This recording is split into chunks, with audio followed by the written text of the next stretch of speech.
Welcome back to another episode of the Life You Love podcast. We're winding down from all of the New Year's energy, so now is the perfect time to get re inspired to get your shit together in 2025. I know for me personally, I've done a total 180 here over the last few years, and there's some systems and habits that we're going to talk about in today's episode that have helped us do so. So, Grace, do you want to kick us off?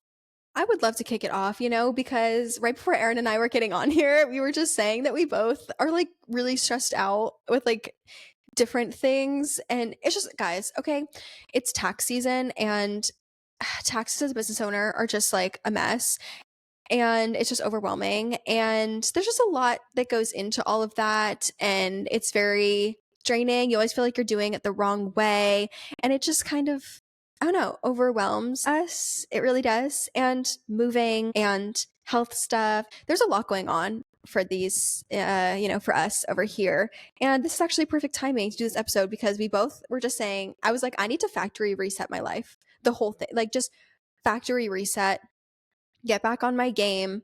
I'm getting there, but not fully. And we were also saying too that it's interesting whenever we do these episodes, Erin's like so organized, guys. You like to think you're not organized. And I think when we did start working together, you were less organized. Love you, but you were. But you're really on your game. Like you're really organized now. That is Really so true. And are. you know what's so funny is we started working together doing the podcast in November of 2023. And when I was making my list of like how to get your shit together in 2025, I was thinking back to Erin of November of 2023 specifically. I think that's like the point in my life that I was the least organized in every aspect, like professionally, digitally, physically. My apartment was a disaster all the time. But we've done a total 180. So we love that. Yeah. Well, I feel like I used to be really structured in my thoughts with these episodes. And now I'm more of like I just put my thoughts down all chaotically on our Notion thing. And Erin's the one that like really structures it out. Like I'll put my notes and then Erin will go in and like organize both of my notes and hers. And it's really great. And I love it. So basically, my list of things that I came up with for this episode are things that just like make me feel like I have my shit together. And I know you took more of the approach of like, if you were spiraling and you need to get your shit together, here's like where you would start. So our lists are a little bit different, but I actually love that because I feel like no matter what angle you're listening to this episode in, like whether you're like, yeah, I just want to like enhance my energy of how much I feel like I have my shit together versus my whole life's a hot mess and I need a reset. We kind of have the answers here. So okay, let me think of which one I want to start with. Okay, I'm just going to go all over the place with my list. So we'll start with my last one on my list, actually. This is something I implemented last year, and I will say I did it consistently for several months, and then I fell off when my life went a little bit off the deep end with my health stuff last year. But I'm back on my BS and I'm doing it again. And it's called my lingering to-do list. All it is a Notion table which is just like it's basically a list essentially.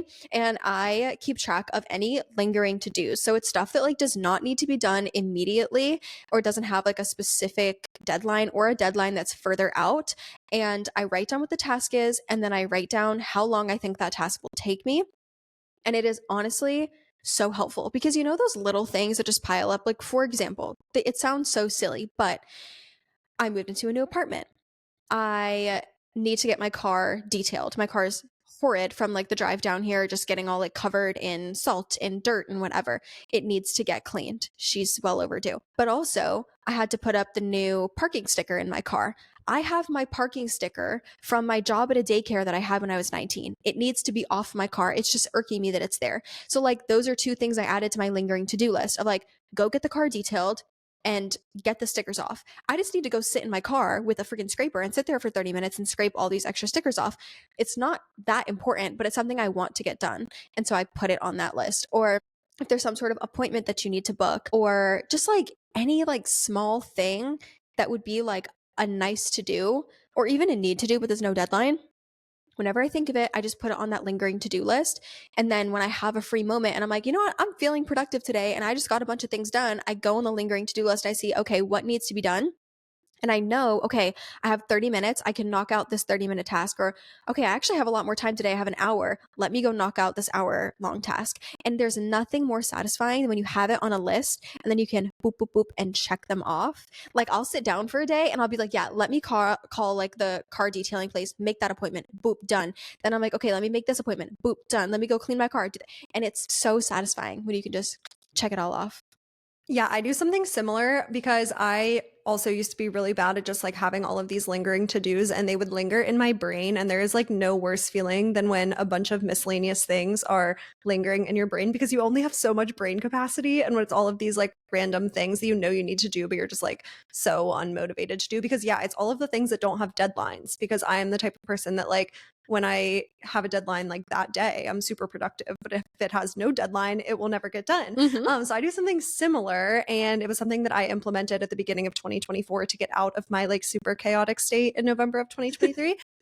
And I put it at the homepage of my Notion planner and I just call it like miscellaneous to-dos. And all month I will write down little things like scheduling doctor's appointments and yeah, getting my car detailed and oil changes and all of that stuff that I hate doing. And it stares me in the face all month. But then at the end of the month, I have what's called my little like monthly admin day where I spend the entire day like just getting organized. And I usually go to a coffee shop and I get appointments scheduled. I do my taxes. If I have to do like my bookkeeping, basically just like everything that I don't want to do, I do it all in one day to get completely organized. And that has helped me so much. It honestly doesn't take that much time. I'll usually go sit in a coffee shop for like 2.5 hours. And then, yeah, you feel literally so good after. But I kind of like separated my first little section as in like getting organized and how to get organized because if you feel like you don't have your shit together in your 20s, it's probably because you're living in a state of chaos in like all areas of your life.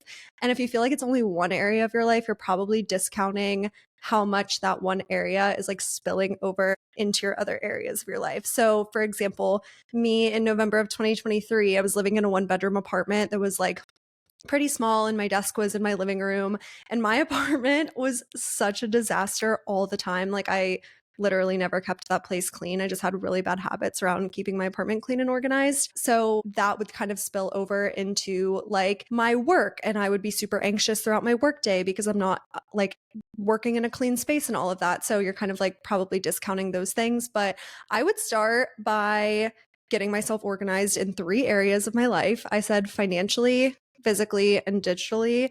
And I would probably take like one full weekend and just like dedicate it to getting organized in those 3 areas. The first one that I would probably focus on is getting organized physically. So just spend a Saturday cleaning out your apartment, getting rid of all of the clutter, and yeah, kind of like doing that factory reset on your apartment. Mm-hmm.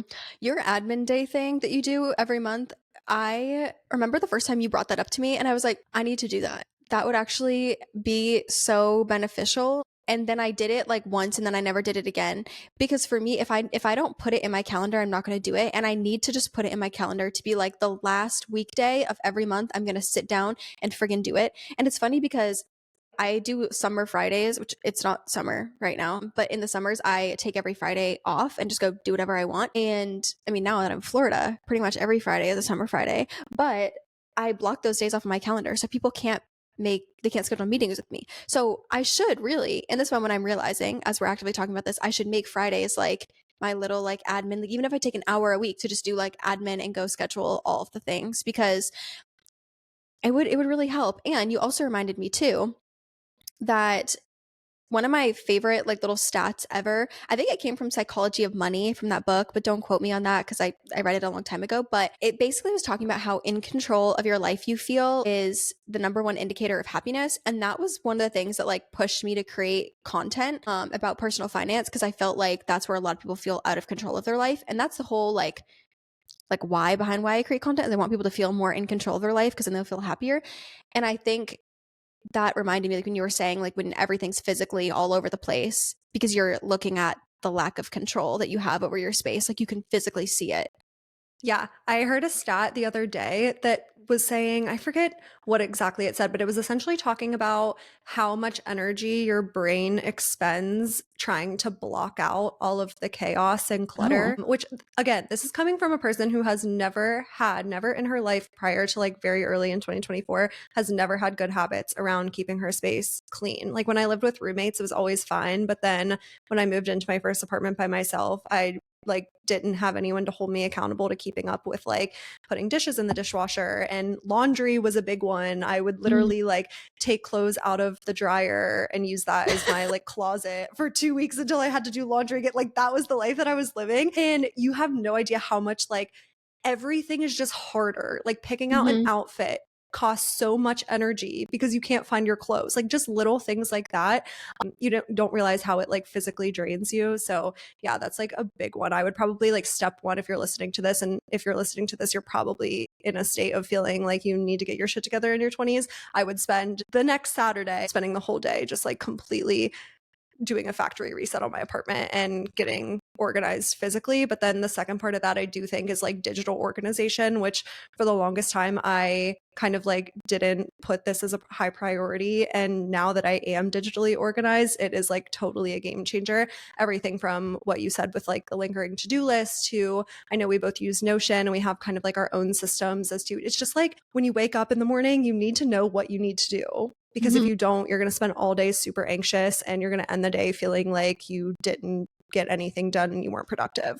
You also need to know where to find things, both physically and digitally. Like today I was looking for a tax form and I was like searching through my files and I was like, why do I not have these in a folder?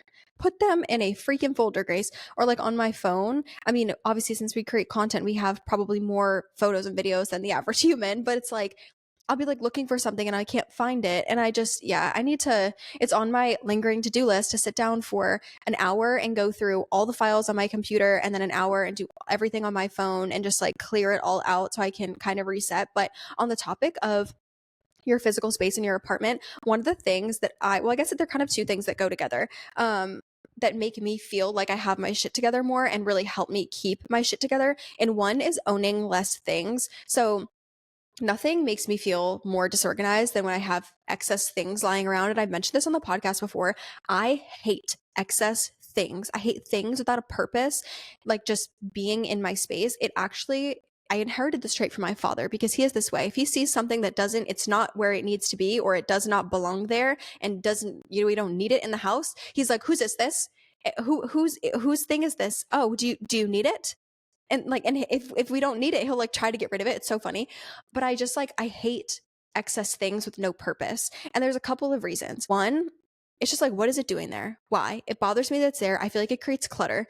But two, it makes it harder to clean. So like, for example, I don't like a bunch of knickknacks and random things around the house and like on shelves and whatnot, because then you have to pick every single item up one by one when you're cleaning and like get around it. And that just irritates me. So I try to have less things, but also I feel like learning to live with less, like for example, makeup. If you buy something, try to use it all up before you buy more. You don't need 27,000 lipsticks. You don't need 10 blushes. You don't need 6 different foundations. Like live with less and you will feel so much more organized. Like it genuinely, and I'm not like a minimalist necessarily. And I'm not someone who's like never buy another blush ever again, whatever. But just when you have so much extra stuff, it's hard to keep track of it. And that is tough. But then also, once you've kind of pared down what you have, you can optimize your environment so much more. And you can do this when you have like more stuff too, I guess. But when I think about maintaining my physical space, I know that I'm way more likely to maintain my physical space to keep up on the things like washing the dishes, keeping the shower clean, cleaning the toilets, like vacuuming, things like that, when I've optimized my environment and I've been intentional about reducing friction in the process. For example, I hate washing the dishes. I've always hated it, despise it. The idea of touching wet food sends me into oblivion. Dishes have to be washed. So I don't know why I never thought of this until when I got my apartment a year ago. I thought, let me get gloves. I got gloves. Now I don't mind washing the dishes because I never have to touch wet food. It doesn't matter to me. I get very nice smelling dish soap and a good sponge and I'm good. I got an apartment that has a big sink because, again, I know I hate washing dishes. If I have a stupid sink with a friggin' divider in it that makes it hard to wash a big pan, I'm not going to want to wash them. When it comes to my bathroom, I'm still like figuring out where to put everything in my apartment, but I'm planning to put my tub and tile cleaner in my bathroom so that when I open my cabinet to get my hair products, I see the tub and tile cleaner and I think, oh, while I'm actually in the shower, let me just clean it. While my conditioner is setting in or my hair mask's in, let me clean it while I'm there.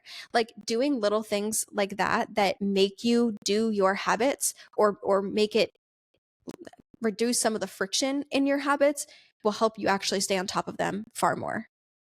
The other thing on that, and I totally agree with all of that. And I think like the longer you go living by yourself, the more you kind of like learn these different nuances of how you like to clean and how you can keep your space organized. But the other thing that has helped me so much is figuring out good weekly systems for doing all of my apartment chores, because I used to be a big like, keep my apartment a disaster all week, but then I have it in the back of my mind that I'm going to do a Sunday reset type of girl, and that literally doesn't work. And also, like, the point of cleaning is so that you can enjoy your space and so that you can like live not in chaos. And when you're only doing a Sunday reset and then treating your apartment like shit the rest of the week, you're still not enjoying your space. So it's just like it never worked. But then also, I would wake up on a Sunday, I would want to enjoy my Sunday, but I wake up, my apartment's an absolute disaster. There's shit everywhere.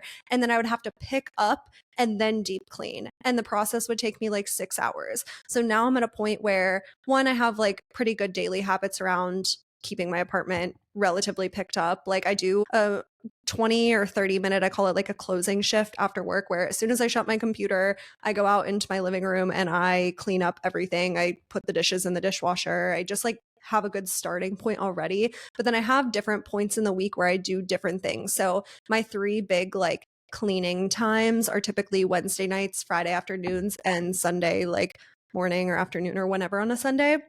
So that throughout the week, I'm doing the bigger things. Like I threw a load of laundry in last night on a Wednesday night. On Friday afternoon, I will clean my shower and probably do the floors. So then by the time I get to Sunday, my apartment is relatively picked up, but then I don't have a million things that I have to do. So the cleaning on a Sunday only takes me a good hour or so. And I'm still being able to enjoy my space all week.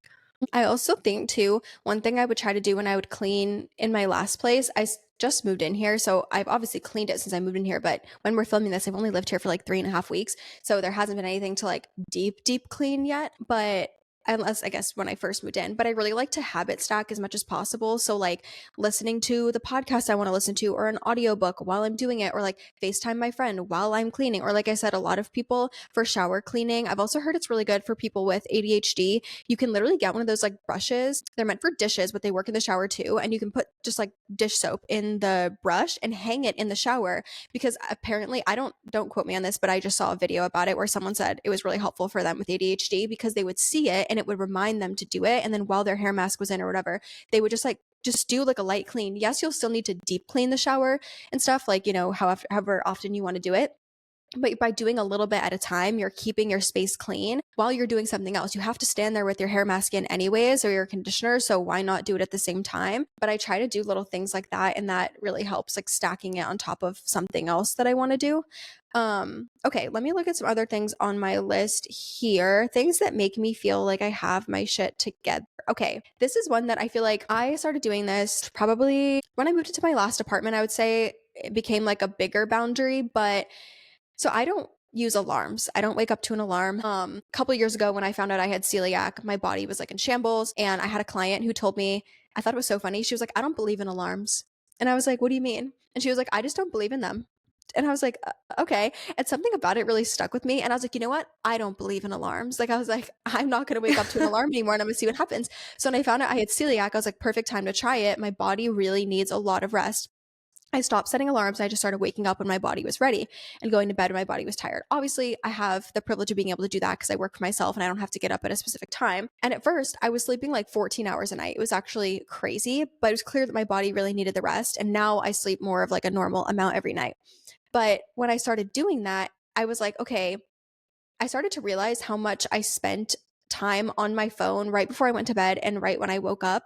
So I replaced that with an actual night routine where I journal. And then last year I added reading my Bible before I go to bed because that's meaningful to me. And then I read my book every night before I go to bed. And those are the three things that not only does it help me sleep better because it's calming me down, but it's replacing being on my phone with something before bed. So then I thought, okay, well, I'm not using my phone before I go to bed. And I also don't want to be on it in the morning, and I don't need for the alarm. Why is my phone in my bedroom? So I do not allow I don't allow my phone in my bedroom.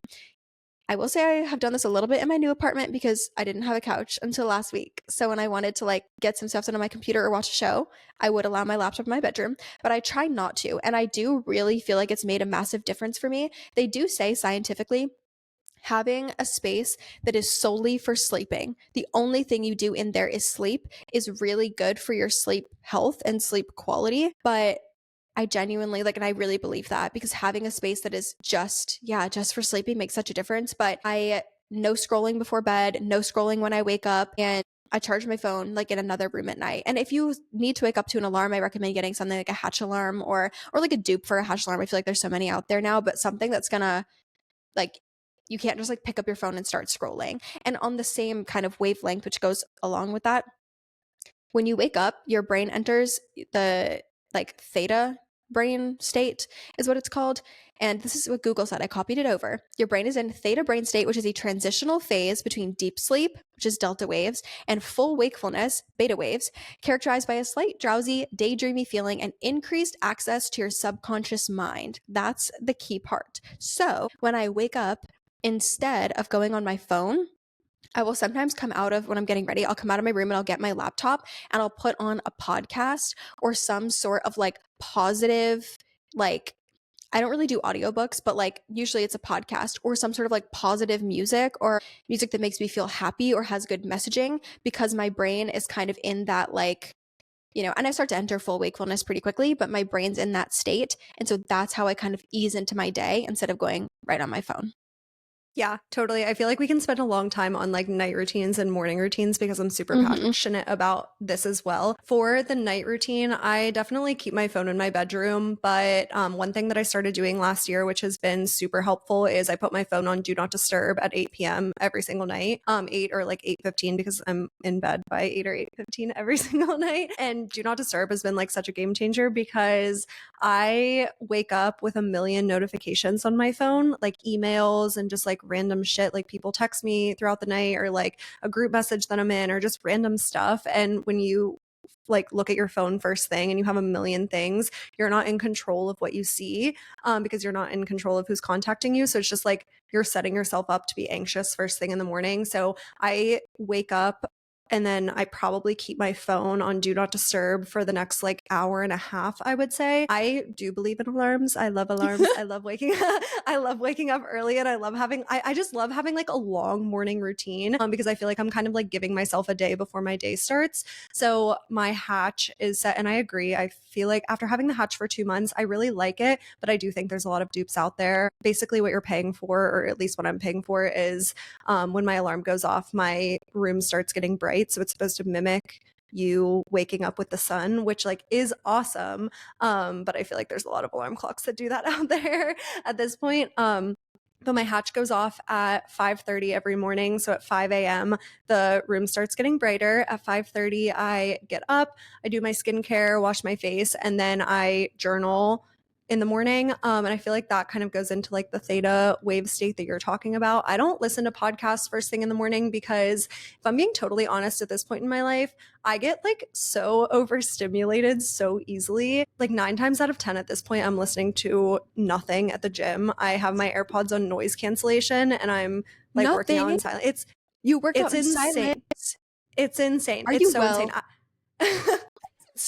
I'll listen to a podcast like once a day for like 20 or so minutes, but I like literally get so overstimulated at this point. So I just spend so much time in silence, which I love. But I do feel like journaling first thing in the morning is really helpful because since you're writing down your thoughts instead of just like allowing them to go in your brain, you have to be a lot more intentional about. And we did a whole episode, I think, on like journaling and how to talk to yourself and all of that. But since you're writing down your thoughts, you are a lot more intentional about what you're saying. So you're a lot more in control of those thoughts and you can kind of like reprogram your subconscious beliefs that way. But yeah, I journal at night and then in the morning. And journaling at night has definitely helped me a lot as well because I'll journal like 3 or 4 pages at night. Like I just kind of like let my brain go like, and it's such a good way to like get all of my thoughts out of my brain and kind of like onto paper so that by the time I'm done, my brain is like, okay, there's no more thoughts. I don't have that like feeling of laying down being anxious all night, just like with all of these thoughts in my brain. Yeah. I will, okay, on the Hatch thing really quick. If you're going to get a dupe, just get like a high quality dupe. I once tried to buy one from Five Below, which was like so silly. It was literally like a $10 dupe. That thing, the only setting it had was like, and the light would come on, and it was Ugh. actually like the most horrific sounds Get like ever. a $40 one from yeah, Amazon. right. Yeah. Like, don't like dupe, you know what I mean? Yeah, no crazy. I would love to try. I really want to kind of enhance my morning routine a little bit more. That's been one of my goals here in my new place, is to establish a routine. And because my space has been kind of like currently in my living room, the only thing I have is a couch. I don't have any other furniture in here. I don't have bar stools yet. Like, I'm still furnishing the place. So it's been hard to like get into a routine, because I'm like, all right, now where do I go sit? Because there's like only so many places to sit, like things like that. So I'm trying to get kind of back into a routine with it. But I would love to try journaling in the morning, because I think it would be good to start my day off with that. As you were talking, you reminded me of something else that I thought about that like really helps me feel in control of my life. And now I'm blanking on what it is. And so I'm really hoping it comes back to me, because I was like, oh my gosh, how did I forget that? And now I don't know what it is. Like, I forgot it again. So hopefully it comes back to me. I'm going to have to think I'm sure about it it. will, but I have like some other things on kind of like the topics of morning and night routines as well. Because I feel like that's honestly, I feel like that's like the biggest hack for getting your shit together, is just like Yeah. being in charge of your mornings and your night, because during the day, like everyone has a job. You're not in control of like what you're doing through the hours of 9 to 5, but like the hours that you do have to yourself are so important. The other one is movement in the morning. And this is something that I like really need to get back into, because it's been so freezing here in Nashville. Like this morning when I woke up, it was 25 degrees outside. So like I haven't been taking my dog on a walk first thing. We have a little dog park downstairs. So I'll just like take her down there and play with her for a little bit and like throw the ball for her, but I'm not getting the steps. So I need to implement that back in, because in the summer or in the fall or whatever, I would be out on my balcony getting sunlight in my eyes, and then I take her on a 20-minute walk and like listen to a podcast while I'm like on a walk and all of that. And that's such a good way to start your day. So I'm excited to get back into that when the sun comes back up. Yeah. I know another morning thing that I've done that I feel like this probably sounds like an odd one for this list, but it's like no coffee on an empty stomach and no coffee until after I've had food and water. And the reason why I say that helps me feel more like I have my shit together and I'm more in control of my life is because, one, it's simply not good for you to like have coffee on an empty stomach. Like, I forget what hormone it is that it spikes. Your or some cortisol. cortisol, yeah. And then there's Mhm. something else I thought too with like your gut that it does. We might have, on the episode that we had Gabrielle on, the dietitian, she might have mentioned it, but I just like started to think about not only my health today, but my health tomorrow and 5 years on the line, 10 years on the line. And I was like, what can I do that would like help me with that?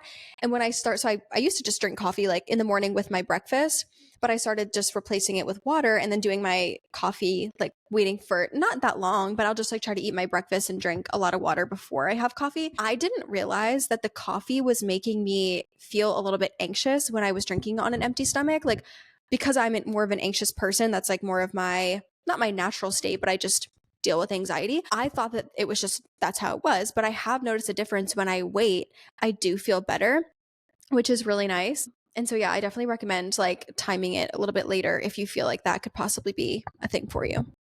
Yeah, I started doing this about a year and a half ago, and it has made literally the biggest change in my life. I'm not even kidding. It spikes your cortisol, and your cortisol is already spiked for the first 30 minutes after waking up. So they say to Right. wait 60 to 90 minutes, because your like cortisol spikes, and then if you drink coffee, it spikes more. And then that's why you have those mid-afternoon crashes, because your like body was in fight or flight in the first 30 minutes after waking up. But then the other thing on that is I heard, and I am not a doctor at all, but I do love my coffee. I heard that like that anxious feeling that comes with coffee can be dehydration, but then also it depletes your minerals a little bit. So like magnesium specifically.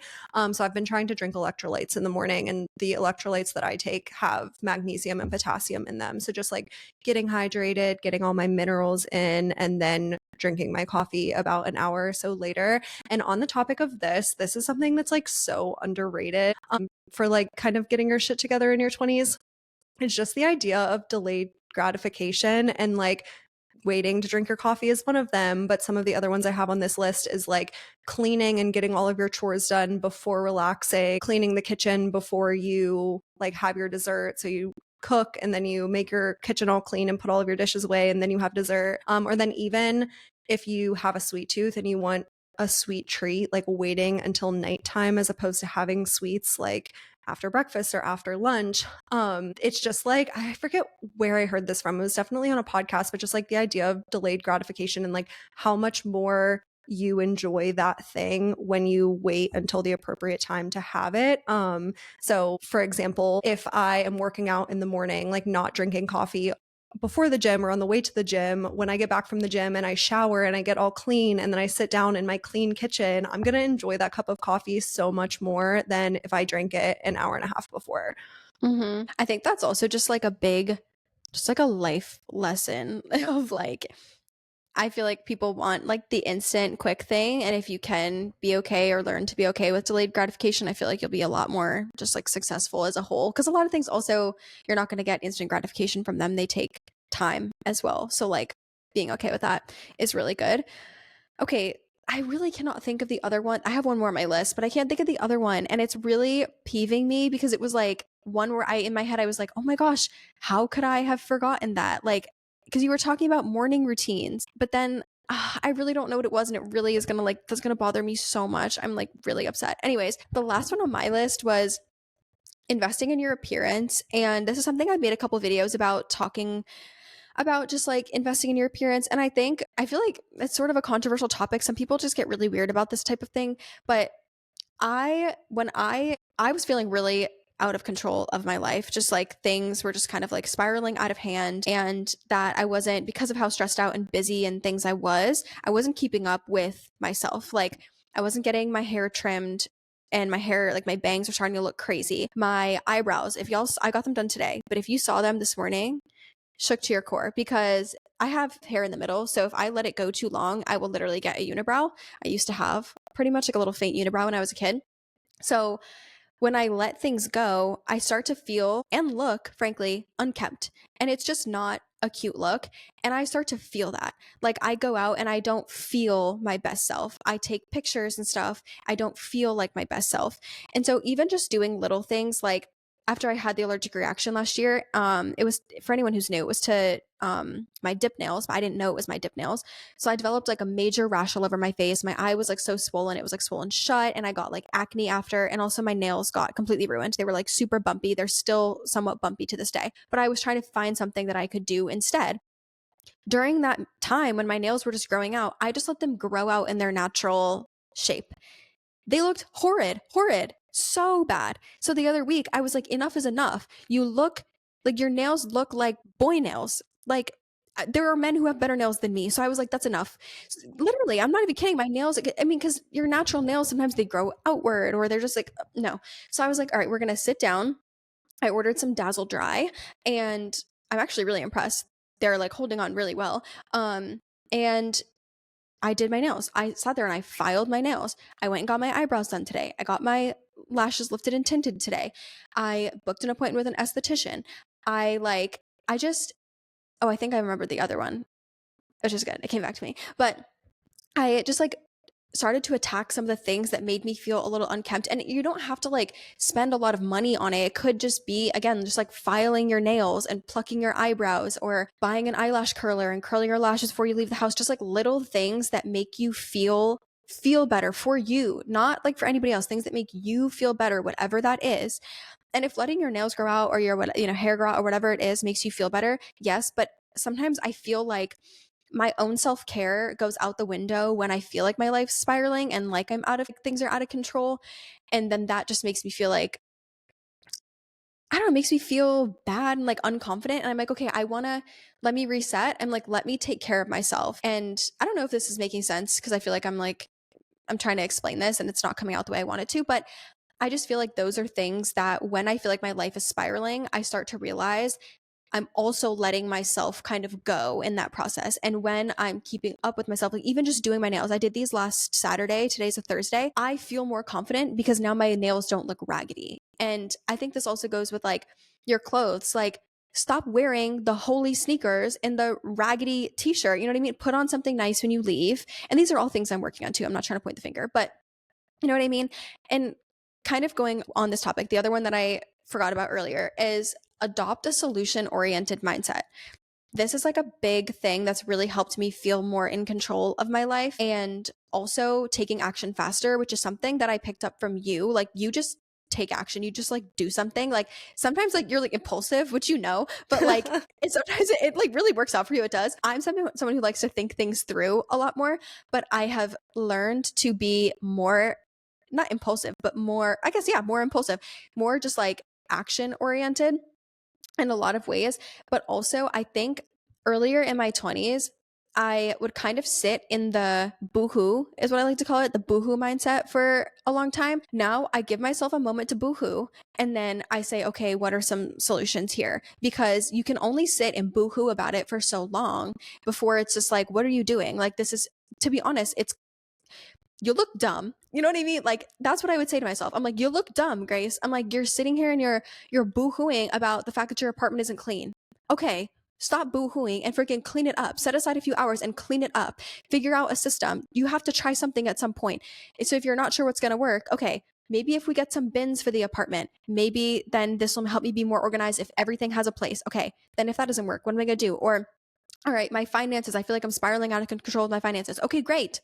Grace, stop whining about it and start to do something about it. You know what I mean? Give yourself a moment to be like, I hate this and I'm sad. And then be like, okay, great. Now what are we going to do to actually solve the problem? Because it's, this is going to sound so mean, but it's very ugly to boohoo about things for so long, and you're going to get sick of yourself. People are sick of you if you're boohooing about it for years on end. So like, you know what I mean? And that, Yeah. it's just, you're just allowing the spiral to continue. And I had to look at This myself. content creator, in the this eye. content creator that I follow was talking about this. This was like so long ago, and she was saying if you were the main character in a movie and people were watching you, like, or if you were watching yourself as the main character in a movie, would you be like annoyed at yourself in like the actions that you're taking or the actions that you're not taking? Like, imagine if I you were love that. watching a movie and the main character like was just complaining about things and like wasn't taking action on it. Oh my Like, God. would you be annoyed? Like, probably. So that's Yeah. like just like a good thing to think I through love when you're that. like, okay, how should I act? Would I be annoyed at myself? But then the other thing, or I guess like a couple of points on the kind of idea of keeping up with yourself, looking put together. Daily habits around this are really important. So they say like spend 10 minutes to have a better 10 hours. Like, just spend a little bit of time in the morning. I think this is mostly applicable to people who work from home, because if you go into an office, generally you need to look put together. But when you work from home, like, you can sit in sweatpants. And this is coming from someone who's like in a sweatshirt right now. I took my dog to the park before this, but my hair is done. I have makeup on. Like, I washed my hair yesterday. So there's just like little things that you can do every single day to like make yourself look more put together so that you are more productive throughout the day. Because the days that I sit around in sweatpants and my hair is in a raggedy bun and I have no makeup on, like, I don't want to get onto meetings. I want to have a couch day. I want to work from my iPad on the couch. I'm not productive at all. But then you also said like some things that you can do to kind of like keep up with your appearance that don't necessarily cost that much money. And this is the way that I look at it too, because I don't spend a ton of money on like beauty related things. I honestly just hate appointments, so I like avoid them whenever possible, if I'm being totally honest. But I do try to like find some at home solutions to kind of make up for that, because I hate making appointments. So yeah, like, I did my nails at home, or just filing them. If you don't want to paint your own nails, literally just file and shape them, and your natural nails look so good that way. Self-tanning lotion is a really big one for me. If I'm pale, I do not feel good about myself at all. Teeth whitening is another one. And then just, yeah, literally washing your hair enough, because I used to go like 4 or 5 days without washing my hair because I thought that that was like, there was, I don't know, I think that was a trend. I'll say You there know was what a time when it was like, There was a wash your time. hair as little as possible, and people would go like 8 to 10 days without washing. Yes. I can't do that. I just can't. It No. just never, I always looked raggedy as hell if I did it, and I would try, but I looked raggedy and unkempt. I also have to wash my hair more often, especially now Yes. living in Florida. It's like an every other day because it's hot here. No, literally. So just wash your hair and get over it. And then the other thing is, I'm trying to, and again, this is like something that I'm trying to work on too. Definitely not pointing the fingers here, but just like looking more put together at all times. Like, you know, the girls that walk into the gym and they just like look so put together, and you're like, that's that girl, and I Yep. want to be that girl. And I actually saw a TikTok video where the girl was breaking down like step by step how to look more put together at all times. And a couple of the things that stuck with me are always keeping your shoes clean. So making sure you're like washing your shoes regularly, because if your shoes are dirty, your outfit does not look put together. Like So true. I'm talking kind of sneakers, like athleisure outfit with like some sneakers. Thinking if your about shoes my are sneakers and have a hole in the no, toe literally, right I now. washed my I washed my shoes as soon as I saw that video. And then she said the other one was never carrying anything in your hands, always having it in a bag. Like, and that like really called me out, because I am I have like walking something around all between the time. every finger. No, Have you ever seen those videos where it's literally. like girls have this like innate ability to carry an obscene number of items, Yes. and we'll walk Like, around with you our look fingers between ridiculous. every finger. You don't look like that girl. She Yes. really called me out. So I've been like carrying, she was like, I don't care if you have 2 things in that bag. So I've been not Yeah. even just to the gym, like anywhere. I always have a bag now, and everything goes in there. Wow. And like I have my little Hydro jug. So it's the water bottle that doesn't spill. So I can throw my water bottle in there. I walk into the gym with nothing in my hands. The other one she said was mastering a hairstyle that's not just like down. And I was like, oh, that's really calling me out too, because I don't know how to do my hair other than just having it down around my face. But yeah, I need just you like to some send me little this things. video. I'll have to Especially, find I it. need to figure out a hairstyle too, because guys, just putting it out. I have a big head. I do. It just is what it is. I've always had a big head. Literally, I was just talking to my esthetician about this, because I was talking about facial balancing, because I have like really big cheeks. I was like, I just have a big head. I do. Let's just accept it, you know? So a lot of hairstyles, oh my God, you look at me and you're like, she's 90% noggin, because they just like, I like the slick backs. I feel like I have, it's just, yeah. So I need to, You look good in a slick back, like it pony has or to something. be, my hair has to be going back at the right angle, or else I give little lad vibes. It just, yeah. So I have to ace it. But I also am trying to work on investing in my appearance this year, and just like feeling my best. And because I want to be that girl that like I walk in the gym or in the, and people are like, matter of fact, where's your whole outfit from? Where's everything from? I want to know, who's your esthetician? How do you do your hair? I want to be that person. And also, though, I will say, outside of just me caring about vanity, I also know that when I feel more confident in my appearance, and not saying like that I'm beautiful by society standards, whatever, but just meaning like when I feel like, okay, my nails look put together, I feel good about my outfit, I feel comfortable in my outfit, my hair is brushed, it's styled, whatever, and I feel good, my energy is so different. And I feel more productive. I want to be more social. So, like, the way that I take care of the things we were talking about, like organizing your physical space, my finances, my decision making, how I act in relationships, all those things, I feel genuinely better. And that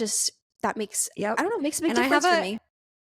100% agree with that. And I might have a little bit of a controversy. And I don't think it's controversial, because it's all about, again, Say like it. how Even you if it's feel. controversial, say it. Like, this is going to sound so bad, but you know, the videos that are like, I don't care, like I do want to be skinny, and I'm like not afraid to say it. I'm not like here talking about like skinny per se, but I like when I am taking care of my body, as in like I'm working out, I'm like eating well, I'm not eating like a bunch of processed shit, like I am caring about my diet and stuff. When I am feeling good in my body, I show up differently as well, especially in my workouts. Like, if there's a week or a couple weeks where like I'm traveling and I'm eating shitty and I didn't meal prep, so I'm just eating like processed shit all the time, I go to the gym and I'm so sluggish and I like cannot get through my workout. So it like spirals so quickly from there. So like that's kind of an underrated one as well, is like there's like that's my incentive for taking care of my body, is I'm going to get a better workout in and I'm going to like continue to make progress. I think a lot of these things, as you're saying this too, I'm thinking about like everything that we've talked about in this episode, and how much of this really goes back to taking care of you and yourself, because there are going to be external things, right? Like that are going on in your life. You might have the responsibility of taking care of a family member, or maybe something at your work is like spiraling. And so you're like, oh, I just need to get my shit together, and everything's going everywhere. But if you're not taking care of you and your environment, and really like investing in yourself, I feel like things continue to spiral more. So like whether it is like your finances or your space or how you look and feel in your own body, like those things are really, really important. And I think, I don't know, I just wanted to like underscore that, because I feel like it's something that, like you said, there's content out there where people are like, not the, I guess the flip side of the content that you were mentioning, where people are like, I don't care about my appearance whatsoever. I don't care about my space. It's not that deep. It doesn't matter that much. It really does make an impact on how you feel Yes. in yourself. So many areas of your life. Like when my apartment was a complete disaster, my career was a complete disaster because Mhm. I couldn't focus at work. Or Yeah. when I'm not feeling good about myself, I don't want to pick up the camera and film content. So my social media isn't growing. Like there's so many things that like pillar into other aspects of your life that is so underrated. But if you guys enjoyed this conversation, we would love to have more conversations around this topic. So let us know in Spotify what questions you have or any episode ideas that you would love to see from us around getting your shit together in your 20s. You can leave your comments in Spotify or you can DM us at The Life You Love Pod on Instagram. Thanks for tuning into the podcast, and until next week.